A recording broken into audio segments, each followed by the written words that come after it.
Agradezco mucho al Padre Heinrich y, en fin, a todos los organizadores de este encuentro que entiendo que cada 5 años ustedes tienen, un encuentro súper internacional y en donde lo más importante es que el gran protagonista sea el Espíritu Santo, no tanto nosotros, sino el Espíritu Santo que se manifieste, que nos mueva nuestros corazones y que nos permita descubrir qué quiere, a fin de cuentas, Dios de nuestras vidas y del propio movimiento. Como decía hace un momento, vamos a tener 2 bloques. El primer bloque me han pedido un tema realmente muy difícil de desarrollar, que es la iglesia del futuro, el tema sobre cómo pensar la iglesia del futuro. Y el segundo tema estará dedicado más bien a tratar de ubicar cuál es el papel que tienen los movimientos eclesiales en la iglesia de nuestro tiempo.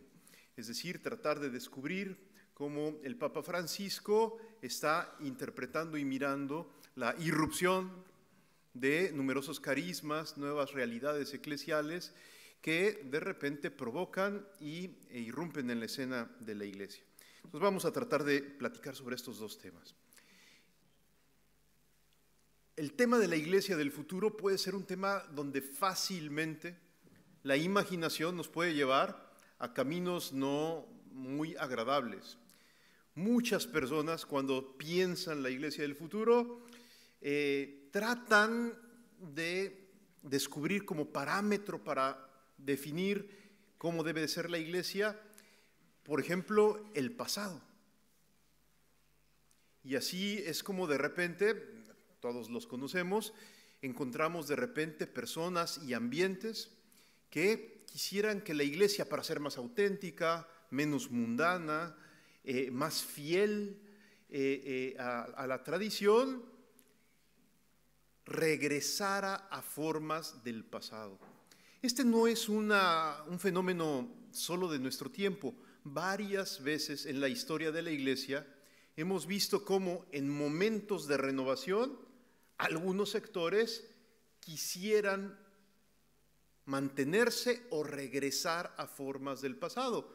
En el Concilio Vaticano I, a finales del siglo XIX, hubieron personas que no simpatizaron con los planteamientos, sobre todo en materia de eclesiología, que se hicieron en el Vaticano I, sobre todo cuando se esclareció más el ministerio de Pedro. Y fundaron justamente lo que hoy llamamos los viejocatólicos, y que a fin de cuentas querían seguir siendo católicos, pero sin las novedades modernistas del Vaticano I. En el Concilio Vaticano II vimos lo mismo. Vimos cómo de repente, es muy bonito leer los diarios del concilio del cardenal Ratzinger, y en donde él describe, ahí en los diarios que fueron publicados en alemán y luego en todos los idiomas, el cardenal Ratzinger describe cómo de repente aparece un grupo que se autodenomina Internationalis Cetibus Paribus. Sin entrar ahorita en complicaciones, el grupo internacional de obispos que querían que el Concilio Vaticano II fuera una síntesis de las condenas al mundo moderno que habían hecho los pontífices del pasado. Había habido algún papa que había condenado el liberalismo en la encíclica Libertas, al comunismo en otra encíclica, a la masonería, y entonces le habían pedido al cardenal Ottaviani que hiciera una propuesta de esquema de borrador del Concilio Vaticano II y se la presentara a Juan XXIII. Juan XXIII recibe esa propuesta, la revisa y se da cuenta que es una síntesis de condenas, todas pontificias, pero de condenas. Y Juan XXIII le responde al cardenal Ottaviani, parafraseando la Sagrada Escritura: Cristo no ha venido a condenar al mundo, ha venido a salvarlo. Esto es muy importante, porque cuando revisamos la doctrina del Concilio Vaticano II, no encontramos una sola condena a ningún tema, a ningún asunto. Y no por ingenuidad, no por ingenuidad. Los padres del concilio y el Papa Juan XXIII y luego el Papa Pablo VI eran plenamente conscientes de los distintos problemas de nuestro tiempo. Problemas externos a la Iglesia y problemas internos a la Iglesia, pero se dan cuenta que lo más importante en la Iglesia, para renovarla, para responder al momento cultural contemporáneo, no es la condena, sino es la afirmación alegre y viva de Jesucristo vivo en medio de nosotros, mostrando que no es solo un profeta del pasado, sino una realidad presente y carnal, empírica. Ha habido otros grupos y tendencias que al enfrentarse al tema de la Iglesia del futuro, más bien quisieran imaginarse la Iglesia a partir de las tendencias que el progreso, el aparente progreso de la humanidad va presentando. Son todos estos grupos y personas que creen que todo supuesto avance social, cultural, civilizatorio es avance del reino. Esto para los filósofos y los teólogos tiene un nombre, se llama iluminismo, Aufklärung, Enlightenment. Es decir, la idea racionalista de creer que la razón siempre y en automático conduce a la humanidad a un mejor destino. Esta confianza así grandísima en el poder de la ciencia y de la tecnología que a muchos nos ha seducido, de repente también ha llegado al interior del escenario de la Iglesia, y así algunos creemos, a veces de repente caemos en la tentación de creer que la Iglesia necesita modernizarse para estar a la altura de los tiempos. Es decir, adaptarse a las tendencias socioculturales, no solamente en su apariencia externa, sino principalmente en su enseñanza del tiempo presente.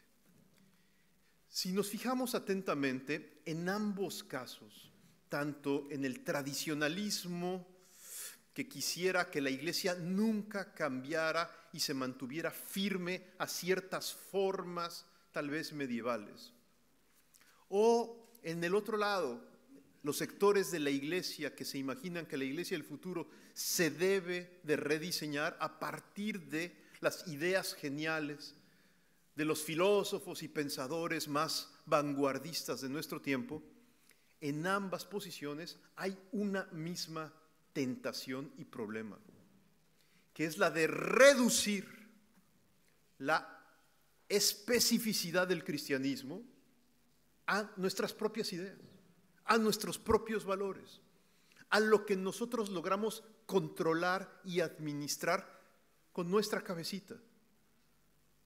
En otras palabras, hoy más que nunca es verdadero,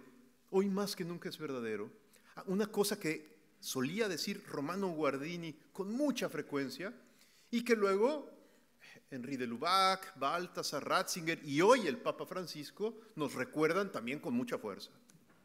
Y es que el más grande peligro que tiene la Iglesia de nuestro tiempo no es el aborto, no es la ideología de género, no es el sínodo alemán, no es el tradicionalismo recalcitrante de ultraderecha. No, el principal problema, dice por ejemplo el cardenal Ratzinger,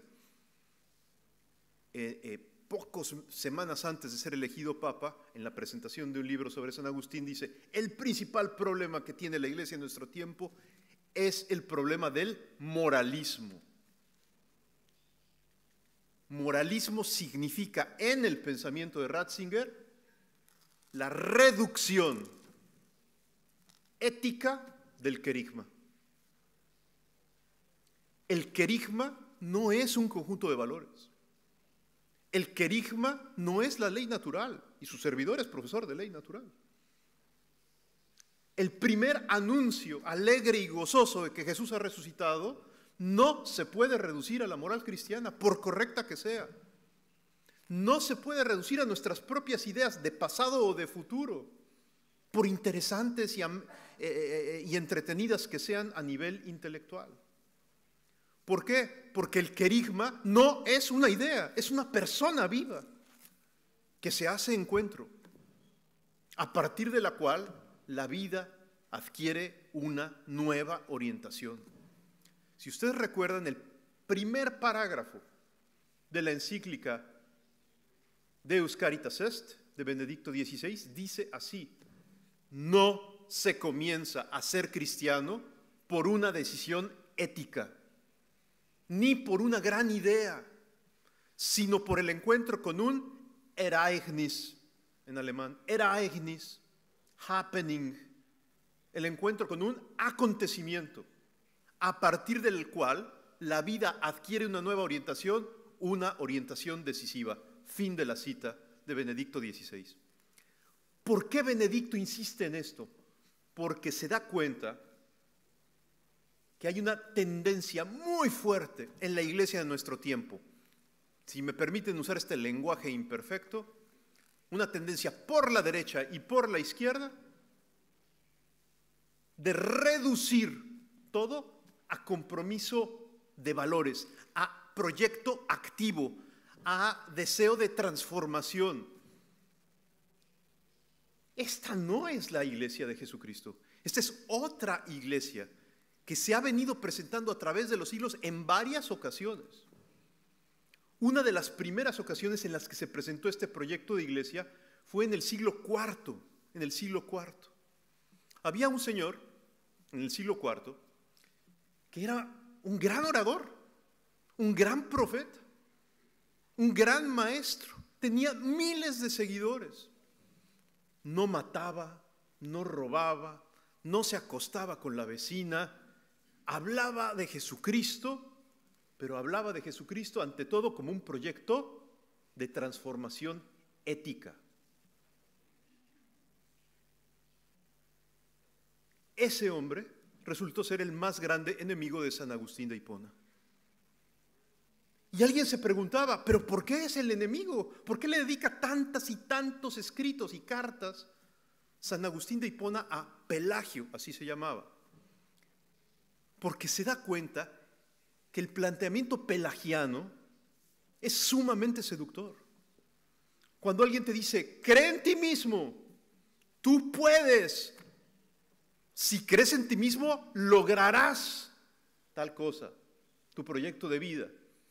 Cuando de repente alguien nos dice, tenemos que construir el reino, y tal vez con el tono de voz y con algunas imágenes en la pantalla, nos convencen de que tenemos que entrar en un gran proyecto de transformación desde nuestras energías y no cansarnos y no claudicar. De repente puede ser muy seductor. San Agustín en una de sus cartas le escribe a Pelagio lo siguiente. Es un texto muy pequeñito, pero muy potente. Lo voy a decir 2 veces para que se nos quede grabado en la mente. Dice San Agustín a Pelagio, este es el oculto veneno de vuestro error, que hacéis consistir la salvación en el ejemplo moral de Jesucristo y no en el don de su persona. Fin de la cita. Este es el oculto veneno de vuestro error, que hacéis consistir la salvación en el ejemplo moral de Jesucristo y no en el don de su persona. Lo más propio del cristianismo, lo más específico del cristianismo, no es que Jesús dio buen ejemplo. Para eso tenemos a Buda, no sé si me explico, a Gandhi y a tantas otras figuras importantes de la historia y tantos libros de superación, ¿no?, que llenan las librerías en la actualidad, en donde nos dan buenos consejos. Sé optimista, lávate las manos,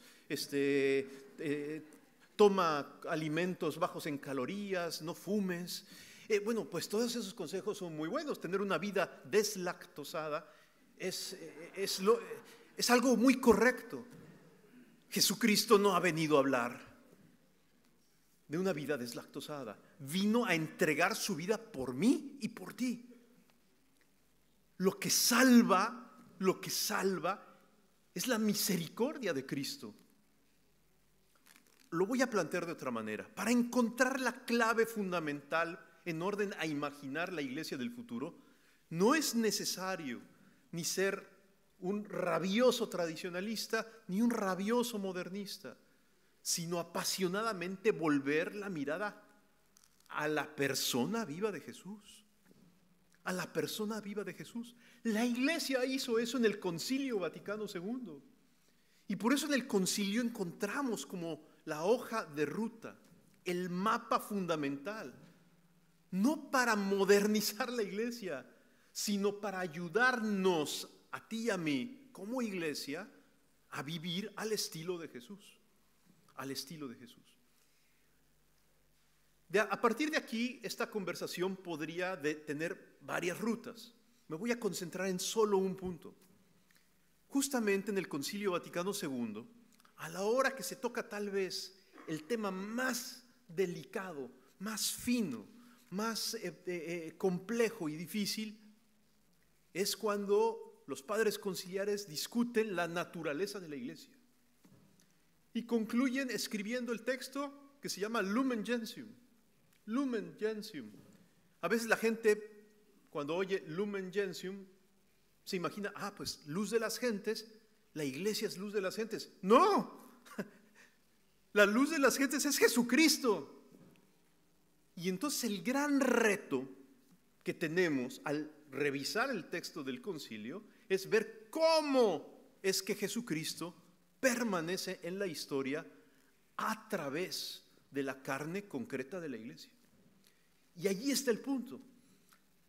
Los padres conciliares redescubren, no inventan, sino redescubren que el misterio de la encarnación, por así decirlo, se sigue dando.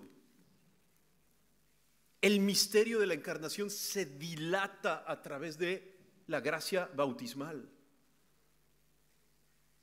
La encarnación de la segunda persona de la Trinidad no se agotó hace 2000 años con el nacimiento de Jesús a partir del seno de la Virgen, sino que gracias al bautismo somos hijos en el Hijo. Y por lo tanto, toda nuestra historia, toda nuestra condición humana, todas nuestras alegrías y sufrimientos están abrazados y al interior de la Trinidad. Porque Cristo se sigue encarnando hoy en la iglesia. Y a ese fenómeno empírico de encarnación le llamamos pueblo de Dios. La nueva alianza que hace Jesús con todos, no solo con los judíos, sino con todos, no es otra cosa más que compartir el misterio de cómo Dios se sumerge en la condición humana y la abraza toda. La abraza toda. No de manera genérica. Jesús no abraza de manera genérica la especie humana, sino abraza tu historia y la mía. Y a eso le llamamos iglesia. La iglesia en su primer sentido es si ustedes me permiten esta expresión, la iglesia es la continuación fisiológica de Cristo en la historia. Es la misma vida de Jesús, presente en el presente. Presente en el presente. Y por lo tanto, el punto de referencia para pensar la iglesia del futuro es Jesús. Jesús vivo en el presente. ¿Dónde? En la iglesia. Por eso el concilio nos enseña dos cosas muy importantes. Que la iglesia es el pueblo de Dios que camina en la historia. Y segundo, que la iglesia es sacramento universal de salvación. Sacramento. Estamos muy acostumbrados a pensar los sacramentos, los 7 sacramentos, ¿no? Pero el gran sacramento universal de salvación es Cristo presente en la historia a través de la carne concreta de los que estamos aquí. Nuestro estar juntos no es solamente una bella experiencia sociológica. Qué bueno que seamos amigos. Pero el misterio de la iglesia no descansa en nuestras simpatías, sino descansa en que Jesús nos ha perdonado a todos y nos ha hecho hermanos de Él. Hermanos de Él. En un sentido más fuerte que ser hermanos de sangre. Él ha derramado su sangre para que mi sangre ahora esté habitada por la de Él. Y de esa manera yo me pueda decir realmente, no como metáfora, no como poesía, hermano de Jesús. Y por lo tanto, sacramento, a través de esta carne miserable, sacramento, signo sensible, que introduce un misterio más grande que lo sensible delante del mundo. Esta es la eclesiología de la Lumen Gentium. La iglesia es sacramento y pueblo de Dios que camina en la historia. El Papa Francisco, mirando esto, entonces aprecia enormemente que la iglesia se entienda antes que de manera sociológica, política, como un misterio de comunión. La comunión de las personas divinas está presente en nuestra comunión. De hecho, nuestra diversidad de personalidades, de historias, realiza de manera empírica el hecho de que es posible vivir en unidad con la contribución de lo diverso. Y entonces el Papa es un enamorado, un gran enamorado, de comprender la iglesia como comunión, no como uniformidad, como comunión, no como centralismo, como comunión, es decir, como convivencia de hermanos que con sus diferentes sensibilidades se reconocen unidos por una misma misericordia que salva. Sin embargo, el Papa Francisco, al mirar la enseñanza del concilio, se dio cuenta de que algo nos estaba faltando. Porque el Papa Paulo VI, justo para tratar de vivir este misterio, el misterio de la Iglesia Comunión, de manera dinámica, instituyó el sínodo de los obispos y de alguna manera abrió un espacio para que los obispos comenzaran a ayudar al propio Papa a gobernar la Iglesia de cuando en cuando el Papa los convocara a un sínodo. Pero se dio cuenta el Papa Francisco que este planteamiento fue un primer paso que estaba aún incompleto. Y es por eso que el Papa Francisco nos ha invitado en época reciente a que redescubramos la forma de vida de la Iglesia tal y como fue en los 4 primeros siglos de la historia de la Iglesia, en donde evidentemente había comunión, pero comunión dinámica. Es decir, no solamente la Iglesia vivía en una gran unidad, sino que había aprendido a caminar en esa unidad. Es decir, a moverse y a responder en distintos contextos, en distintas épocas, en distintos ambientes, a los desafíos de esos contextos, con la luz del Evangelio, de manera dinámica, adaptativa, fecunda, pluriforme. Y así es como el Papa Francisco nos invita a que redescubramos la sinodalidad. El Papa Francisco justamente, y por eso es que toco el tema de la sinodalidad en una plática sobre la Iglesia del futuro, porque el Papa Francisco nos dice esto justamente tal vez en el discurso más importante que ha dado sobre el tema de la sinodalidad. Este discurso es del 17 de octubre del año 2015. Dice así el Papa Francisco: el camino de la sinodalidad es el camino que Dios espera de la Iglesia del tercer milenio. Lo que el Señor nos pide en cierto sentido ya está todo contenido en la palabra sínodo.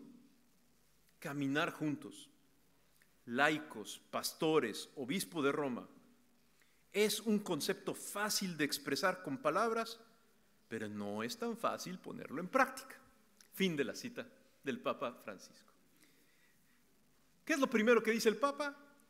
Que el camino de la sinodalidad es el camino que Dios espera de la iglesia del tercer milenio. Es la palabra sintética que nos permite aproximarnos a la iglesia del futuro, que tiene que nacer y renacer cada día. Como de hecho nació hace 2000 años, se vivió muy intensamente 4 siglos y luego, por una serie de problemas históricos, se fue desdibujando, sobre todo en el rito latino. Sobre todo en el rito latino, la idea de sinodalidad se nos desdibujó al grado que para muchos nos parece una gran novedad. ¿Por qué la palabra sinodalidad la presenta el Papa Francisco como síntesis del camino de la Iglesia para los próximos 1000 años? Porque ahí se encierra la eclesiología de comunión, la eclesiología del pueblo de Dios que camina en la historia, porque en esta palabra se encierra en el fondo que solo el amor es digno de fe. Hoy fue muy bonito que nos recordaran hace unos minutos ese momento en el que en los Hechos de los Apóstoles se describe la comunidad cristiana primitiva, en donde había personas de todo tipo, judíos, no judíos, personas muy eruditas, personas muy ignorantes, mujeres, varones, niños, ancianos. Y lo que llamaba la atención, lo que movía la inquietud del corazón de los que no eran cristianos, era ver cómo todos ellos compartían todo lo que tenían, ver cómo se amaban. Y esa experiencia empírica, no teórica, empírica, de ver que 2 personas muy diversas se abrazan, se ayudan, se perdonan, es el factor más clave para afirmar la credibilidad de la fe, para que el mundo crea. El mundo no se convierte a partir de silogismos, de razonamientos de filósofos escritos en un solemne pizarrón de la Universidad Gregoriana. Santo Tomás de Aquino escribió una suma, la suma contra gentiles, para tratar de convertir a los musulmanes. Todos los investigadores han concluido que ningún musulmán se convirtió leyendo la suma contra gentiles. ¿Por qué? Porque lo que convierte y mueve a las almas no es la argumentación racional, por más estricta que sea, sino manifestar de manera empírica que hay una misericordia más grande que la nuestra. Lo voy a volver a repetir porque esto es fundamental. Manifestar de manera empírica, concreta, que el amor humano es insuficiente y que cuando el amor humano persevera es porque hay un amor más grande que el que brota de las fuerzas humanas, que sostiene en una alianza nuestras formas modestísimas de amor y nos permite llegar hasta el extremo del perdón, del perdón, que ordinariamente es lo que más ayuda a que otro se convierta, el que vea que el perdón es posible, el que vea que el perdón es posible. ¿Por qué planteo las cosas así en una pequeña charla que ya tengo que estar terminando, sobre la iglesia del futuro? Porque la palabra sinodalidad, entonces, ¿qué significa sinodalidad? La dimensión dinámica de la comunión. Sinodalidad significa que creemos realmente en el querigma. Voy a detenerme aquí un minutito. Los cristianos no predicamos nuestra coherencia. Muchos de nosotros hemos hablado y seguramente dado pláticas muy importantes sobre la importancia de la coherencia, que no haya doble vida, que todos seamos de una sola pieza. Claro que eso es importante, ¿no? No tener doble vida, no ser unos hipócritas. Pero, el querigma no es nuestra coherencia. El querigma consiste en que yo anuncie que alguien más grande que mi incoherencia me ha perdonado y me ha hecho resucitar. El querigma es que yo dé testimonio de la resurrección, no en abstracto, sino en mi propia carne, que mi carne que debía de estar podrida ha renacido. No por mi coherencia, por amor de Dios. Nadie renace a golpes de fuerza de voluntad. Se renace por misericordia de Dios. Entonces, dar testimonio de la misericordia de Dios que ha hecho que todas mis idioteces, todos mis pecados espantosos hayan sido perdonados por gracia de Dios, dar testimonio de ello es el anuncio primero, alegre y gozoso, que inicia un proceso de evangelización. No sé si me explico. Eso es lo fundamental, porque anunciando no nuestra coherencia, sino nuestra fragilidad perdonada, anunciando nuestra torpeza reconciliada, anunciando nuestro pecado y confesándolo, a veces dolorosamente y vergonzosamente en público, pero pecado redimido por Jesucristo, es como podemos invitar a otros muy diversos, hasta adversos, a una forma de amistad que llamamos iglesia, a ser amigos y entonces a dilatar el reino. El reino no es un proyecto de la voluntad. El reino es cuando decimos en el Padre Nuestro, adveniat regnum tuum, venga a nosotros tu reino, significa que estamos pidiendo a Cristo. Cristo es el reino. Cristo es el reino. Yo no construyo el reino. Yo ayudo a dilatarlo. ¿Cómo? Estorbándole lo menos posible a Él en su acción a través de este modesto instrumento que soy yo. Nuestro papel, nuestras ideas, nuestros planes, seguramente este encuentro Pentecostés 2022 tiene como único sentido estorbarle lo menos posible a Dios para que Dios haga lo que se le dé la gana con nuestras vidas. No sé si me doy a entender.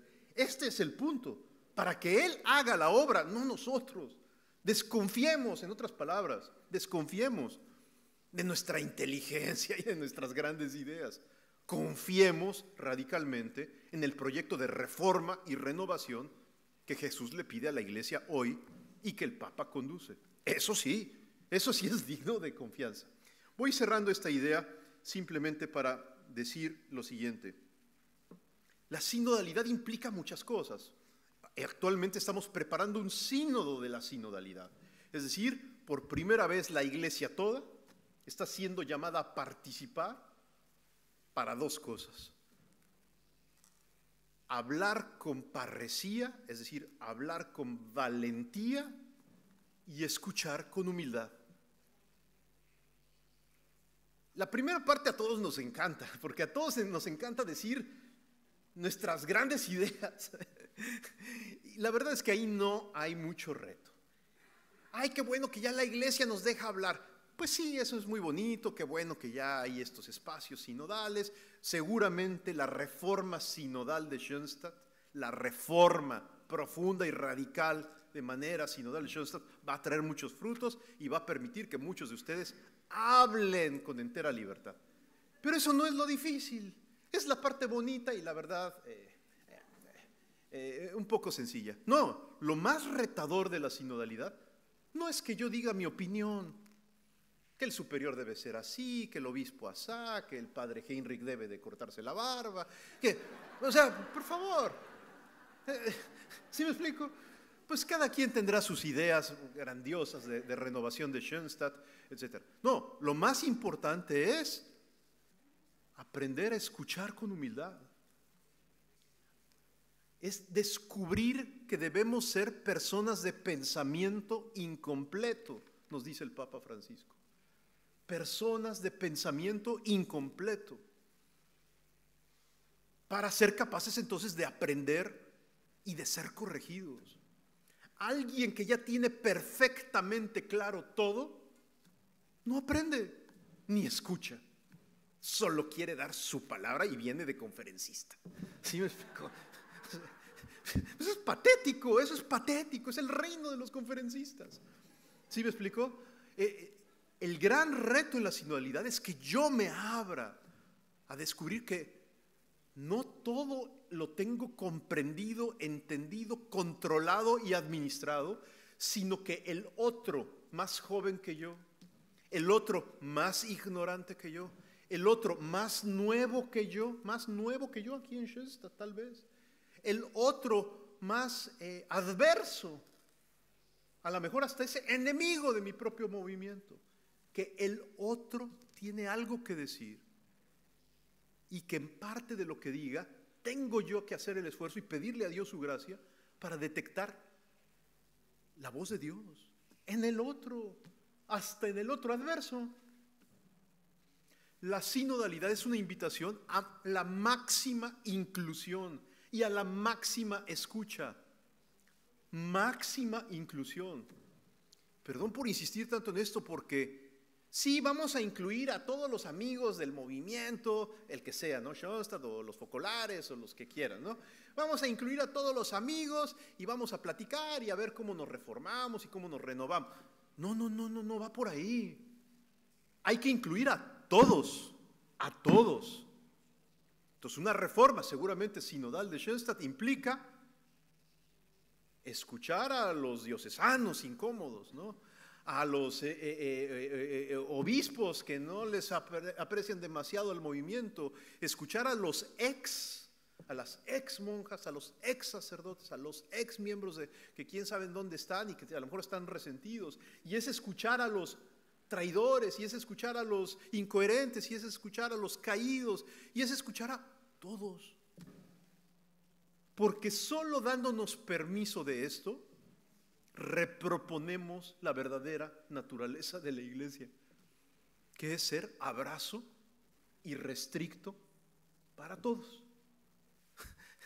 En esto no se juega solamente una cuestión de marketing o de democracia y parlamentarismo eclesial. En esto se juega el rostro de Jesucristo. Si la redención es real para todos o solo para algunos. Me dicen ya cariñosamente que me quedan 5 minutos y entonces termino diciendo esto. La palabra comunión a muchos nos ha agradado, y más cuando tenemos responsabilidades al interior de nuestro propio movimiento o realidad eclesial. Hablar de la comunión es decir, hagamos unidad en torno a mí, que soy el superior. ¿Sí me explico? Eso es bien bonito. Por eso el Papa nos dice lo siguiente, lo acaba de decir la semana pasada. Comunión sin sinodalidad se puede prestar a unas formas de uniformidad y de centralismo indeseables. Sinodalidad sin auténtica comunión eclesial, dice el Papa, sinodalidad sin comunión es populismo eclesiástico. Sinodalidad y comunión de la mano, de la mano. Máxima unidad en torno a nuestros legítimos pastores, en torno al depósito de la fe, con máxima fidelidad a la enseñanza de la iglesia y al mismo tiempo, sinodalidad, es decir, proceso dinámico de escucha del otro, de atención al otro, de abrazo al reclamo del otro, aunque el otro a veces se exprese torpemente, a lo mejor hasta con palabras injustas, que me van a incomodar. De eso se trata la sinodalidad, de eso se trata ayudar a nuestra iglesia a reformarse. El cardenal Ratzinger, también poco antes de ser elegido papa, dio un importante discurso en la ciudad de Rímini, cuya idea central era Ecclesia semper reformanda. La expresión Ecclesia semper reformanda muchos se la atribuyen a Lutero. Realmente Lutero nunca la dijo, pero sí los primeros luteranos la popularizaron. Significa que la iglesia debe de estar permanentemente en estado de reforma. Independientemente de dónde haya nacido esta frase, es verdaderísima, nos dice el cardenal Ratzinger, verdaderísima, porque reforma es la dimensión social de la conversión. Es la dimensión social de la conversión. Luchamos por la reforma constante de la iglesia en la medida en que estemos convencidos de que todos necesitamos conversión, en especial yo. No sé si me explico. Esto es lo más clave en la sinodalidad. Lo más clave en la sinodalidad no es que el obispo cambie. Ya veo aquí al padre Agui, que el padre Agui cambie, que no sé qué, acá hay otro funcionario vaticano, acá, ¿no? Que acá el hermano que trabaja en el Vaticano cambie. No, no, no. Lo más importante es que todo el desafío de la sinodalidad yo lo vea como una invitación a mí, en primera persona. Quien necesita conversión soy yo, para que la iglesia cambie. Déjenme decirlo de manera más provocadora y así como escandalosa, perdón por el abuso de confianza, pero el problema más grande de la iglesia es, aquí hay chilenos, sí, ¿verdad? Hay un montón de chilenos, ¿no? Hay un montón de chilenos. Allá está todo el continente. El principal problema de la iglesia es Caradima, es el abuso sexual. Los mexicanos, ¿es Maciel? No. El principal problema de la iglesia, para que la iglesia cambie y se reforme, soy yo. Soy yo. No en un sentido metafórico, ¿eh? Realmente esto es real. Soy yo, es mi pecado. Las únicas fuerzas que pueden cambiar realmente a la sociedad y a la iglesia son las fuerzas que son capaces de transformar el corazón de las personas. No son los planes, no son las reformas, vaya, ni siquiera son las medidas canónicas para reformar tal o cual cosa dentro de la iglesia. No, no, no, no, no, no. Las únicas fuerzas que realmente transforman a la iglesia son las fuerzas que transforman los corazones, es decir, mi corazón. La reforma de la iglesia o comienza conmigo o todo es maquillaje, o todo es superficialidad, o todo es una gran farsa. Si yo no asumo en primera persona el reto de reforma de mi vida para reformar a la iglesia, no contribuyo con la renovación necesaria que requiere mi propio movimiento y que requiere la iglesia toda. Ese es el punto de la iglesia del futuro. La iglesia del futuro se juega en mi conversión. La clave hermenéutica, la clave de interpretación siempre para descubrir qué quiere Dios es mirar a los hombres convertidos, a los santos, Y allí es donde Dios teje la historia del mundo y de la iglesia, con los santos, que no son los más exitosos a veces en términos apostólicos, que no son muchas veces los santos llenos de caídas y de heridas, pero son quienes se abrazaron radicalmente, a lo mejor al final de sus días, a la misericordia de Dios, y a partir de ahí Dios actúa misteriosamente a través de sus vidas para transformar el mundo. Quiera Dios que todos nosotros nos sumemos entonces al gran ejército de los santos, es decir, de los pecadores, muy pecadores, convertidos, que le piden a Dios que renueve la faz de la tierra. Muchas gracias.